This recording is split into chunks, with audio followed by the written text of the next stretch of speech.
Good morning and welcome to Multiconsult's webinar for renewable energy. Today's topic is about how a solar PV plant can boost generation and other aspects at the hydropower plant for MWp in Liberia. First off, just a short technical challenge. Hang on.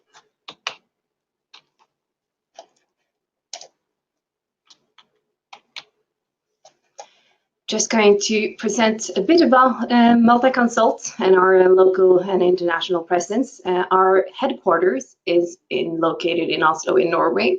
We have also offices distributed throughout Norway. And then we have different offices in different regions of the world, and we also focus on renewable energy internationally. I work in the renewable energy department that have multiple focus areas, which leads us to why we've been working with a hydropower plant in Liberia. Liberia is situated in West Africa, and a short recap of its history is that it had a civil war going on for about 20 years, and it left the country in ruins, and it had a need to be rebuilt from scratch and back up to a society that has all the infrastructure that we are used to in Norway. Multiconsult has been working there since 2003 with different projects, starting with just some emergency power. But in 2013, we started with the MWp Hydropower project. Here we had the role as the owner's engineer in joint venture with Fichtner from Germany. When I started and my first travel, I found this power plant out into the forest looking like this. And our task was to make it a functioning hydropower plant again, and you have 1.5 years. Please bear in mind that we started with procurement. And procurement for electromechanical for hydropower plants, that takes a bit of a while, and it also means that we had no time at all because production for the large units and large components in turbines usually takes about a year. So with no time, no documentation, we began this massive transformation project, and we managed to come to here. We're allowed to say that this is just by a flick of a wand, but it's not like that. It took a lot of work. It took a lot of work from everybody who worked with the project in Liberia, with LEC, the owner, and also all the donor organizations, the owner's engineer, and not least the contractors themselves. And we met our goals, and our main goal was the milestones and when we were going to have the first unit in generation. Unfortunately, we had to delay that milestone for 1 year, but it was due to a unprecedented epidemic in West Africa that made it so that we could not start construction when we had planned to. And 1 year later, we were up and running again with construction and full steam ahead so that we were able to start generation from the first unit. The power plant itself is being completed. We just have some remaining small civil works, and then we're in the defects liability period for the turbines and the other equipment itself. And then we come to the most exciting part, and that is that we can now look into what could this hydropower plant look like in the future. And we would like to go to a hybrid power plant where we combine solar and the hydro itself. The solar here is represented by both floating on the reservoir and ground mounted next to the dam and the powerhouse itself. And before we go into how to design a hybrid plant, I would just like to inform you about some salient features for the project itself. The rehab project is financed by the government of Norway, KfW Development Bank, European Investment Bank, the Millennium Challenge Corporation, and also the government of Liberia. The hybrid study that I'm going to talk about has been financed by KfW, and the key figures here is that the hydro has an installed capacity of 88 megawatts. The floating solar component is 25 megawatts or 29 megawatts peak, and the ground-mounted solar is 10 megawatts or 14.5 megawatts peak. When we start looking at how to design, we always look at what we want to achieve. And our main goal is to create a hybrid plant that uses the positive things from the different systems and also use one system to mitigate what's less positive or negative or a challenge with the other systems. So if we start off with the challenges for a solar plant, we are all aware that it is an intermittent power source. The advantage is that it has quite predictable generation over the year, especially if you compare to a hydropower plant in this region that is strongly influenced by the hydrology and the dry season and the wet seasons. The power plant itself is a low-head Francis units, which means that these units, they're very good at picking up drop loads from the grid, but they are a bit slower when it comes to frequency regulation. And this is also due to the fact that it has a low head and it utilizes a lot of water. So there are some things that could be done, but given the preconditions for the design for the hydropower units, you could not expect to get a high-speed regulating machine that you can get anywhere else somewhere else in the world. And you would need a bit more head to be able to achieve that. Regardless of that, there are still things that can be done that can help everybody, because the main aim for grid is also grid stability, and that is the main aim independent of where you are in the world, because a hydropower plant has to contribute to grid stability, and so has the solar power plants, especially when they become a bit higher megawatts. And also, of course, to always be able to meet demand with energy production. As I said, solar is an intermittent power source. In this graph, you can see there is the relative power from a power plant, solar plant in Africa. It shows that it's basically a disturbance. And these ramp rates, which is how fast it goes from a set point of megawatt and down or up again, it's about 92% power per second. That's quite fast. And that means that for a power plant of 35 megawatts solar, it means that it is 0.32 megawatts per second. And this is quite a high demand when it comes to a hydro unit, and how you are going to try to compensate that quick change with the hydro. The hydro itself is, as I said earlier, it's very good at picking up drop loads. And when we were testing it, it could do about 0.5 megawatts per second. But this comes at the cost of the frequency itself. When you do such big drop loads or increases, you have such a change that the frequency during the transient and the change in it is quite significant. So to be able to work on this, we need to look at the combined system design. And with the combined system design, I'm talking about how you work with frequency regulation and how you regulate to be able to do that, but also how you're able to plan your generation and how you're able to try to predict what the demand could be in the slight future. So just a few more features about the hydropower plant when it comes to the generation. It has a small active storage, which means that it is about 8 hours active when you use 4 units at full blast.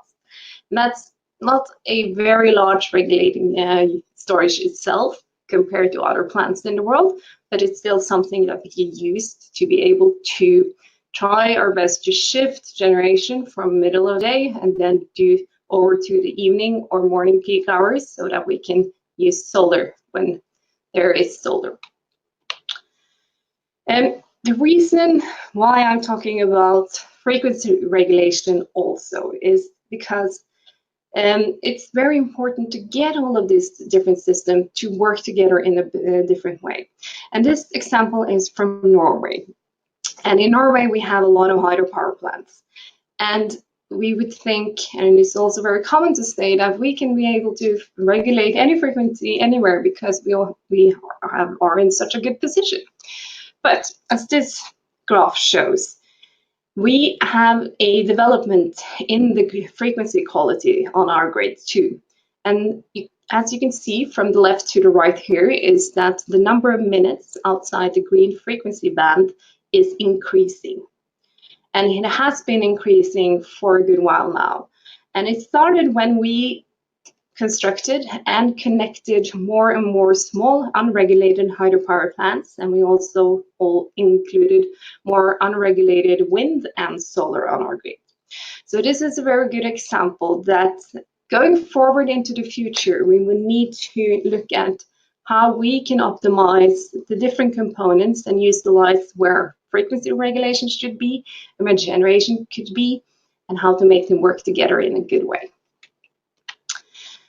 The generation potential, as I said, is quite stable over the year for solar. There's of course some reduction during the wet season because there is a much more cloudy weather then, but there's not a very small variation compared to the hydro itself.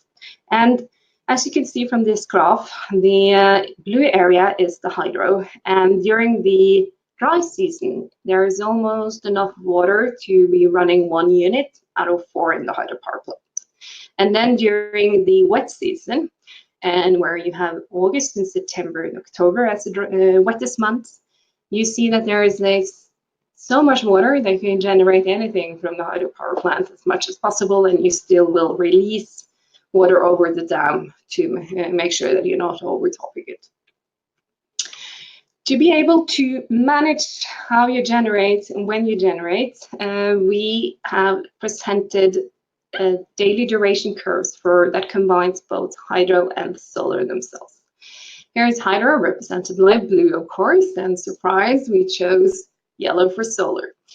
And these graphs show that the probability of how much generation you can expect for an average month in February on the left or July on the left, and an average day. So that means that the different shading says that the darker area is the highest probability and the light areas is the lowest probability. And then you can notice that there is a big difference between February and July, because in July we would probably have enough available water to produce for the hydro at 88 megawatts. And that's about 70% probability. But during February, we are down to about a 5% probability to even just be able to get to 35 about or to 40. So this makes it quite important. And when you see that the hours and the sunshine hours is of course during the day. And what our interest is how to be able to shift generation from the hydro to the evening by utilizing the storage itself. As I said, the storage in the reservoir is not big, but it's still possible to utilize in these months. To recap a bit about what you look at when you design, is that the plus is you can increase your generation from same assets. It's important to integrate the design of all components to achieve grid stability, and that applies to anywhere in the world, also Norway, which means, as I said, we have about 99% hydro, so we should be in good condition, but we will soon meet challenges. It will also be necessary so that you can operate your grid in a good manner, and not the least, how you optimize your water management and how you maximize your energy generation from the one and same assets. To be able to manage and operate the hybrid plants, we have looked into how you can design your control system and how you can add new elements into a control system that had not traditionally been there for a hydropower plant.